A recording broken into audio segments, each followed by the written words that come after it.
মহালয়ার সকালে বেরোলাম ঘর থেকে। আমাদের অদ্বৈত সীতানাথ পাঠ, সেখানে সুরধনী নদী, অপূর্ব সুন্দর দৃশ্য, সূর্য উঠেছে, মনোরম পরিবেশ, জলে অনেকটাই প্লাবিত।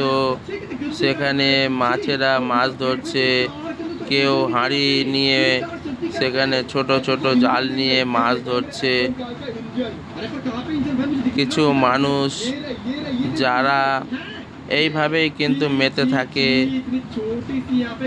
এত ভালো তাদের জীবনযাত্রা, জীবনশৈলী যে তারা অকারণ টেনশন করে না বা চিন্তা করে না। তারা কত মাছ পেল সেটা বড় কথা নয়, কিন্তু এইভাবে তারা সকালবেলায় উঠে তাদের কাজগুলো করতে থাকে এবং এই যে তাদের একটা নিষ্ঠা সহকারে তাদের কাজগুলো করছে, এটা একটা ডিসিপ্লিন, নিয়ম শৃঙ্খলার মধ্যেই পড়ে। সকালবেলা উঠে এইভাবে একটা কাজ করলে শরীর মন ভালো থাকে এবং সুস্থ থাকে। মানুষ হয়তো অনেকেই অনেক পয়সা রোজগার করতে থাকে, কিন্তু টেনশান চিন্তাতে মানুষের মন ভারাক্রান্ত, তাদের মনে আনন্দ বা খুশি থাকে না। তাই আমরা হয়তো বিচার করি যে যাদের পয়সা আছে তারা হয়তো খুব খুশিতে থাকে, তা কিন্তু আদৌ নয়। এখানে যারা রয়েছে আমার তো মনে হয় যে এরা আমাদের থেকে অনেক বেশি খুশি আনন্দে থাকছে। এই যে ভোরবেলার সূর্য উদয় দেখা মানে হচ্ছে একটা পজিটিভ এনার্জি লাভ করা, মনটা পবিত্র হয়ে যায়। আর এই জলের সঙ্গে মাটির সঙ্গে যারা থাকছে তাদের শরীর সবসময় ভালো থাকছে। এই যে খ্যাপলা জাল যারা কন্টিনিউ ক্রমাগত একটার পর একটা মেরে চলেছে, কটাই বা মাছ উঠছে, কিন্তু তবু কোনো ক্লান্ত নয়, ক্লান্তি দিচ্ছে না। তারা এইভাবে করছে, মাছ উঠছে, যে কটা উঠছে তাতেই তাদের আনন্দ।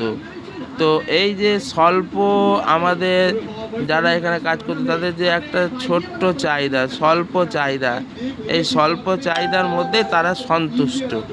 অথচ আমরা এক শ্রেণীর মানুষ যাদের কিন্তু কিছুতেই সন্তুষ্টি আসছে না। সে তাদের বুঝতে পারছে না যে তারা কত টাকা জমাবে। শুধু টাকা জমানোই নয়, তার সঙ্গে তারা কোনটা খাবে আর কোনটা খাবে না বুঝতে পারে না। কত রকমের তাদের হিসাব নিকাশ কিতাব। হ্যাঁ, এইখানে আজকে যাদের পয়সা আছে নামলে বলবে ওরে বাবা জোক আছে, সাপ আছে, কত কিছু হয়ে যেতে পারে, সে শামুক ফুটে যেতে পারে, কত সমস্যা। কিন্তু এর মধ্যে দেখো তারা কিন্তু এই যে কাজ করে যাচ্ছে। এবং গ্রাম বাংলার প্রায় সর্বত্রই যেখানে খানাখন্দ জলে ভরে গেছে সব জায়গাতেই কিন্তু একই দৃশ্য এই সময় দেখা যাচ্ছে। যাই হোক, আজকে মহালয়ার পূর্ণ লগ্ন, রবিবার ছিল। সকালবেলায় আমিও হাঁটতে বেরোলাম এবং এই দৃশ্যটাকে আমার ক্যামেরা বন্দি করলাম এবং ভালো লাগলো খুবই যে এরা এত সুন্দরভাবে এখনও এই জায়গাটা ধরে রেখেছে। এবং এটা আশা করছি যে আগামী দিনেও এইভাবেই থাকবে। আর যে মাছগুলো চাষ হচ্ছে সেই মাছগুলোর থেকে এই যে বিলের মাছ বা এই যে এই ধরনের মাছগুলো খাওয়া শরীরের পক্ষে অনেক ভালো। আর যে মাছগুলো চাষ করা হচ্ছে বিভিন্ন জলে, বিভিন্ন ফর্মুলাতে, সেই মাছ আমাদের শরীরে কতটা উপকার করছে আমার জানা নেই, কিন্তু এই ধরনের মাছ এইটা কিন্তু আমাদের ক্ষেত্রে খুবই শরীরের পক্ষে খুবই উপকারী। এই দেখো কত সুন্দরভাবে এই খ্যাপলা ছাড়ছে, দেখেছো? এটা কিন্তু মনে হয় সোজা, কিন্তু যারা খ্যাপলা এইভাবে ছাড়েনি তারা কিন্তু কিছুতেই এইভাবে ছাড়তে পারবে না। তারপরে খ্যাপলা গুটিয়ে নিয়ে আসা, সেখান থেকে মাছগুলোকে বার করা, প্রত্যেকটা কাজ কিন্তু শেখার মতো। এইগুলো দেখেই কিন্তু মানুষ করতে পারবে না, এর জন্য একটু প্র্যাকটিসের প্রয়োজন আছে। যাই হোক, অদ্বৈত সীতানাথ পাঠ, সুরধনী নদী, এটা তো আরও আগে অনেক বেশি জল থাকতো। এই সময় তো এখন একেবারে নদী শুকিয়ে গেছে। এটা একটা অশ্বক্ষুরাকৃতি হ্রদে পরিণত হয়েছে। হ্যাঁ, গঙ্গার থেকে এটা বিচ্ছিন্ন হয়ে পড়েছে এবং এটা আলাদা হয়ে গেছে গঙ্গা থেকে। গঙ্গাটা ওইদিকে বাগাচা চরবানপাড়ার ওই দিক দিয়েই গঙ্গাটা কালনার দিকে চলে গেছে, আর এইটা বাগাছড়ার ভেতর থেকে এই নদীটা প্রবাহিত হয়ে এখন যে NH-12 12 নম্বর জাতীয় সড়কের ওখানে ব্রিজ তৈরি করা হয়েছে, তার পাশ থেকে এটা বেরিয়ে এসেছে। কিন্তু দুর্ভাগ্যের বিষয় যে নদীটা আগে অনেকটা চওড়া ছিল, সেইগুলো সবাই দখল করে দোকান ঘাট সব করে নিয়েছে। আগামী দিনে এই যেটুকু জল আসছে এইটুকু জল আবার কতটুকু আসবে এটাও একটা চিন্তার বিষয়। তো মানুষের স্বার্থ লোভ এমন জায়গায় চলে গেছে যে নদী নালার ওপরেও ঘর বাড়ি সব তৈরি হয়ে যাচ্ছে। নদী নালাগুলোর যে প্রাণ, সেই প্রাণগুলো হারিয়ে যাচ্ছে। ফলে এখন আর সেই মাছ আমরা নিজেরা দেখেছি, আগে কত বড় বড় মাছ উঠতো, এখন কিন্তু সেই মাছ কিন্তু আর উঠছে না। এখন অনেক কম মাছ উঠছে, তবুও এরা প্রচেষ্টা চালিয়ে যাচ্ছে। এটাই আমাদের কাছে শিক্ষার বিষয় যে এরা কিন্তু খুবই অল্পে সন্তুষ্ট। এই যে জীবন, এই জীবনটা কিন্তু একটা মানে একটা যে কোনো বড় জ্ঞানী পণ্ডিতের থেকেও এদের যে সামান্য জীবন, এই জীবনটা কিন্তু খুবই গ্রহণীয় আমাদের কাছে, খুবই গ্রহণীয়। মানে মানুষের জীবন, এই সাদামাটা জীবনটাই দরকার, যেটা আজকে হারিয়ে যাচ্ছে। আমরা ওপরে চাকচিক্যটার দিকে তাকাচ্ছি। তো এখান থেকে আমরা আমার মনে হয় সরে আসা উচিত, এবং এইভাবে পরিশ্রম যদি আমরা করি এবং সাদামাটা জীবনযাপন করি, আমার তো মনে হয় যে আমরা সবাই ভালো থাকব। এবং আমাদের অকারণ যে মিথ্যা কোহেলিকার পেছনে দৌড়াচ্ছি, সেই দৌড়ে আলটিমেটলি কিন্তু আমরা জীবনে হতাশ হয়ে যাচ্ছি। সেই জায়গাটায় দাঁড়িয়ে এই যে ভোরের প্রাকৃতিক দৃশ্য উপভোগ করা এবং এই সমস্ত কাজ করা, পারলে নিজেও একটা শ্যাবলা জাল নিয়ে মাছ উঠুক চায় না উঠুক, চেষ্টা চালানোতে তো কোনো ক্ষতি নেই। এই ধরনের কাজ করলে মনটা ভালো থাকে, শারীরিক পরিশ্রমটাও ভালো হবে, শরীর মনটা সুস্থ থাকবে। এই বাবলা অদ্বৈত পাঠের এই যে ছবিটা, এই ছবিটা প্রতি বছরই দেখা যায়। প্রতি বছরই এখানে এইভাবে খেবলা দিয়ে মাছ ধরে।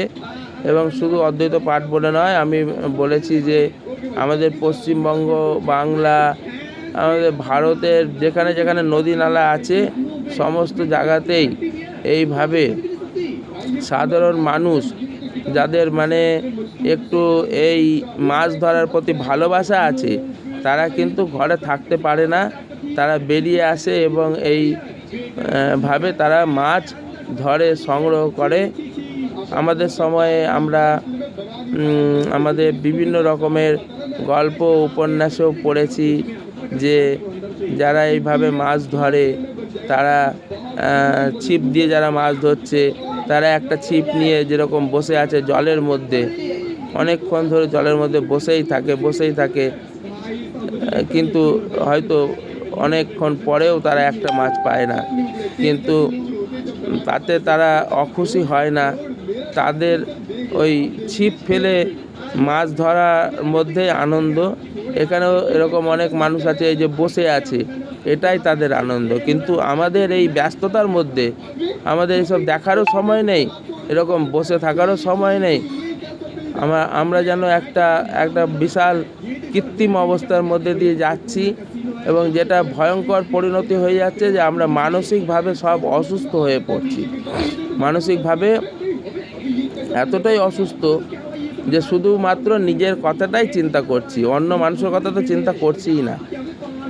আর যার ফলে আমাদের মনের যে পারস্পরিক একটা সুন্দর মাধুর্য সম্পর্ক, সেইগুলো কিন্তু হারিয়ে পড়ছে। কাজেই যতই শিক্ষিত বলে লাফানো হোক না কেন, আমরা আমরা যে প্রকৃত শিক্ষা, সেই প্রকৃত শিক্ষা থেকে কিন্তু পিছিয়েই পড়ে আছি। তা এইসব বিষয়গুলো নিয়ে আমাদের অবশ্যই ভাবার প্রয়োজন আছে। কারণ শিক্ষা মানে তো পুঁথিগত শিক্ষা নয়, শিক্ষা মানে হচ্ছে বাস্তব শিক্ষা। আর এই বাস্তব শিক্ষাগুলো এই যে ব্যাপারগুলো এখানে দেখা যাচ্ছে, এইগুলোকে আমাদেরকে নিয়েই কিন্তু এগোতে হবে। এই শিক্ষাটা যদি আমরা বাদ দিয়ে দিই, তাহলে কিন্তু আমাদের জীবন নিরস হয়ে পড়বে। কাজেই জীবনে এই স্ট্রাগল, এই লড়াই, এই সংগ্রাম, এই জিনিসগুলো যতটা যে করতে পারবে তার ততটাই লাভ। যাই হোক, অনেকটা বলে ফেললাম।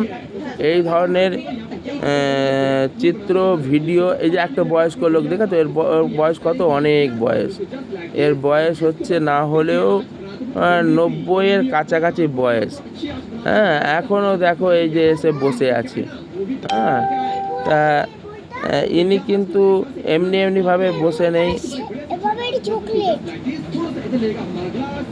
নেই, ইনি কিন্তু যথেষ্ট জ্ঞানী একটা পণ্ডিত ব্যক্তি। কিন্তু ইনি গীতা, ভাগবত, বেদ, পুরাণ সমস্ত কিছুই অধ্যয়ন করেছেন এবং সেটা রয়েছে তার মধ্যে। এখনও আলোচনা করলে তিনি সব কিছুই সঠিকভাবেই উত্তর দেন এবং এখানে তিনি প্রতিদিনই এসে প্রায় এভাবে বসে থাকেন।